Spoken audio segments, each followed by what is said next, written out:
Sunday nje ekuseni ungabi khona umuntu olwandle. Thi ake ngize ngizonikela-ke mina uqobo lwami, ngizozicelela-ke mina. Because ayekho umuntu ongenawo nayo indawo ahambe kuzona abe ney'hibe mbinjani. Futhi noma beke izinto zihamba kahle, flowa kahle. Uma umuntu wasemanzini kufanele ukhumbule emanzini. Akona wonke umuntu onolwandle. Khona imfula, khona impophoma. Mina-ke ngi-blessed enough. Nalo lwandle nempophoma azikho kude, nemfula ikhona. Njoba nje izileke olwandle, nami ngisazothi uzokhuluma ezami inkinga ngicele kwaba ngiphethe.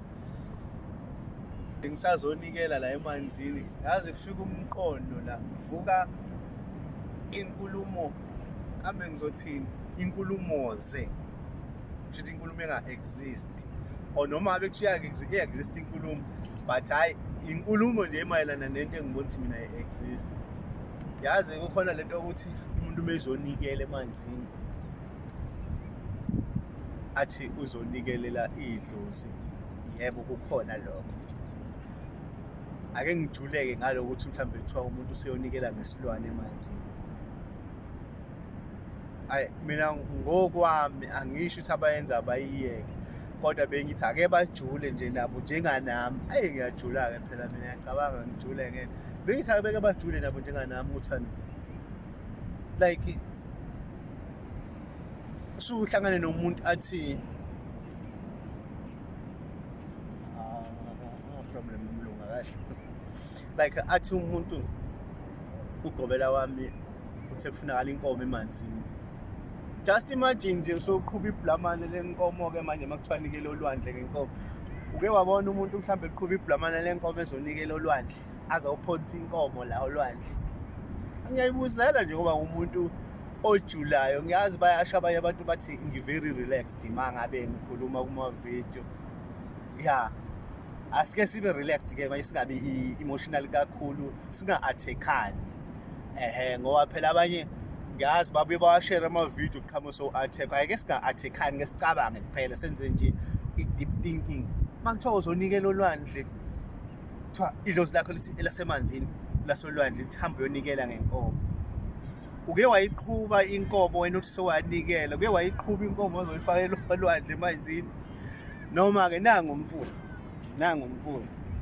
Imagine nje la sengiqhuba ujamludi ngizonikela ngimfaka laphana. Yebo kona ngikhulile emakhaya kwaqwathaza, bayazi abanye high fat. Ngikhulile khona ngiyidiphile inkomo. Baningi futhi asidipha nabo bayazi inkomo ingena kanzima ediphini, kodwa kusuke kubiyeliwe kunento zakhona eziyivimba ukuthi igcine ingenile. So just imagine manje sengiyayiqhuba ngiyoyifaka edamini, inkomo emanzini iza ngokuzophuza kuphela. Mangabe ngiyiqhuba ngiyifaka lapha emanzini, ngeke izisale ningilandela iphume.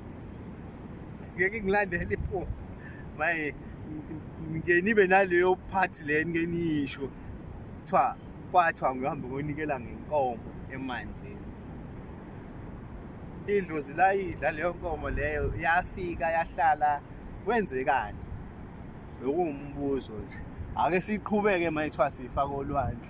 Yini SPCA ingathula ithini yona? Yabona ngibeka lama facts lawa, ngizama ukubonisa umuntu ukuthi akazifundele kwezakhe ukuthi there is no such thing. Ngisazobe ngichaza yenziwa kanjani leyo nto, but there is no such thing uthi ugobela wami wathi akukhiphe 12,000 ngiyothenga inkomo ezoyiwa kongena emanzini ayonikela ngayo, and ugobela wami yena uyihambisile. Imani bafethu, ake nikwenze phela nakumina ninginikeze noma 12,000 nithi angihambe ngedwa ngiyothenga inkomo ngiyoyifaka emanzini. Khona nizobona ukuthi uzoye ngithenga inkomo ngiyifaka emanzini, ngoba ngizozithengela igross endlini, ngiyithengele iy'cathulo ebizayo, ngiyiphele iy'ngane zami imali, ngikhokhele whatever edingakalayo. Akukho mali engingahamba ngothenga inkomo ngayo ngiyoyifaka emanzini. Ungekho wena uninikeza imali mina, uthi njengogobela wakho unginikeza imali ukuthi ngizothenga inkomo ngiyokufakela emanzini ngoba lithe idlozi anginikele, wena nikela ngenkomo. Yabo, ngizama ukuvusa la emaqandeni, ayikho into njalo. There is no such thing. yebo sisebenzela imali vele edlozini, kodwa mase unginikeza imali uthi angothenga inkomo ngiyonikela ngayo emanzini, phinde wena futhi ungabi khona. Phela ngithi wena fanele unikele, abokuzithengele wena-ke inkomo uziqhubele wena. Niyahlupha ngoba wena amadlozi ezwa ngabantu, nitshelwa abantu, anifuni ukuthathela kulo elikhulumayo idlozi. Abanye benu bafuna ukuthi idlozi lize libe ne-cellphone number yakhe, limfonele, hello Zinhle, hayi ukhuluma nathi idlozi lana, silapha emgedeni noma sisemazulwini, besicela usithengele inkomo. Alenzi kanjalo idlozi, uhlanganisa amaphupho akho, ukuhlanganise wona. Ikhona into ayikhiphayo amaphupho akho, leyo nto ayikhiphayo enza yona. Makuthiwa hamba uyonikela edlozini nasemanzini, bukani mina phethe u2 lo, 10 leli, nofike ngiliphonse lapha ngikhulume ngisho lo engikushoyo, ngicelele engicelayo, phinde ngiphonse ngala, ngiyophonsa isayidi lakababa wami, ngiyophonsa isayidi lakama wami, ngikhulume nabo, angiqhumi inkomo. Uma idlozi lithe ubonikela ngenkomo noma ngembuzi, ngeke uze uqhube imbuzi uyilethe la, ngeke uze uqhube inkomo uyilethe la, ngeke uze unikeze umuntu imali uthi awuthenga imbuzi ayokunikelela la. Niphambanisa izinto. Uqala kwakwenzeka kanje, kona akekho mdala, but khona lesisho lisithi ilembe liqamanya amalembe ngokukhalipha. Ngishile kanjalo, ohlakaniphile usezwile uthi kuthini. Mabe umuntu qala, hayi manje abantu abamanje ababuye abanye babambana ngamanga, akasekho umuntu othwasa njengoba kwakuthasa abantu bakudala manje, akekho. Singaqabelana amanga, akukho umuntu onikela ngembuzi emanzini, akukho umuntu onikela ngenkomo emanzini, singaqabelana amanga. And akekho umuntu manje osaduka kubo aye lapha emanzini olwandle noma aye lapha emfuleni aqhamuke after 7 days or 14 days. Kwagcina ngabantu bakudala ngoba isimo sakhona sasiphoqa ukuthi makube njalo, ngoba babe namandla engekho ugobela uzobathwasisa, kufanele bahambe baye emanzini bothwasisa idlozi emanzini babuye, ngoba wonke umuntu uthwasisa idlozi lakhe, ayekho uthwasiswa ngomunye umuntu. Wena usuke umsize ethwasa, usuke uhamba ezinyathelweni noma uhamba kwinto edwetshwe idlozi lakhe ukuthi makwenziwe yona. Wena you just follow i-lead yedlozi lakhe, assist. Usuke ekhonjwe idlozi lakhe ukuthi wena uzomsiza kanje. Into eyenzeka kuqala wawuthi lo sisi noma lo bhuti lo odukile kanduke emanzini, awunye phela babe emanzini, abanye babe emgedeni, sicacise lento ihlukane. Ingakabi khona le ndaba ukuthi umuntu aduke emzini womuntu, siyeke lesicele sikhuluma ngale yasemanzini. Nakhona wangahanjwa nankomo nambuzi onikelwe emanzini, umuntu ephuma nedlozi lakhe. Mangembethe ugogo wami, wezophuma nami ugogo wami, bathi ngoba ugogo wami sewashona kudala, mhlawumbe like 50 years ago, angeke ugogo wami avele kunina nimbone ukuthi hayibo nangu lo mfana kaSibanibani ehamba nalesi alikwazi kade sashona, uweziveza ngohlobo lwesilwane esithile, and amandla ame sengibuya nawe emanzini anganganaso. Mhlambe ngibuye ngiphethe umnikazi wamanzi emahlombe noma inhlwathi, nina nibone ngathi mina ngithandelwe inhlwathi yoba ngiphume emanzini, kanti ngihamba nogogo wami, uyena oziveze kanje, ngihamba nogogo wami. So umnikelo wakhe uza kukhumuke kumina-ke manje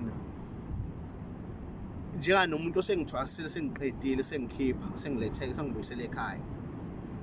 Umnikelo wakhe mhlawumbe kuzoba imbuzi, mhlawumbe ibrown, mhlawumbe imhlophe, mhlawumbe inebala elibovu esiphongweni. Leyo mbuzi ekuyiyona edingakalayo kuzohlatshwa yona. Uma kuhlatshwa yona, not okay angilungisa ayihlatshwe, yanqunywa la emqaleni, because wena umuntu osuke uphuma emanzini noma wena umuntu ophuma uyothwasa, uyaliphuza leli gazi, and uliphuza li-fresh eliphuma khona emqaleni kuyona imbuzi li-fresh. Kube wona mnikelo-ke lo, izobanjwa iphakanyiswe phezulu. Wena noma ngithi wena ophothulwayo uzoguqa phansi uphuzelele igazi ngasikhathi enqobo. So lokho nje ethi inhlwathi python kanjalo ngibona kuthandele kumina usuke ugogo wami mina engisuke ngazi ukuthi uyena because bengihlala naye phansi kwamanzi lapho. Uzoliphuza na igazi ngasikhathi lingithela ebese yanyamalala kanjalo. Hayi ukuthi le mbuzi nizoyiphonsa emanzini iphila nizonikela ngayo, cha, ufuna igazi layo inqunywe ifresh, ngithelwe igazi, ngiphuza igazi layo naye alikhothe kanjalo kumina abese eyanyamalala. Abanye ke baye baqamba amanga ke bathi leyo nyoko sokuphuma emanzini naye iyahlatshwa ubeka isikhumba sayo endlini. Uhlaba kanjani waphela le nyoka lena njengoba inyoka i-disguise lena iyenzile ugogo wakho. Usuzohlinza ugogo wakho ke manje nombeke lapha emsamo. Sho kahle kahle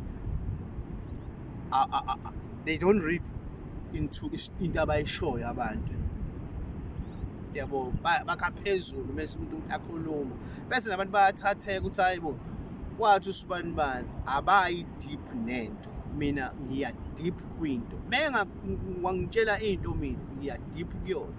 Meke mina ngingaboniswa into edlozini ngiya deep kuyona ngiyibona ukuthi okay ngingayikhuluma lento iyayenza sense.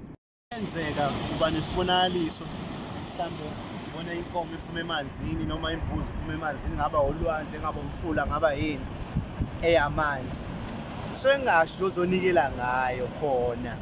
Usuke kusho ukuthi laba bakuphethe basemanzini into abayicelayo ukuthi uphothule ngayo indlela yakho iyo lo mbuzo oyibonayo umbala wayo noma leyo nkomo oyibonayo umbala wayo.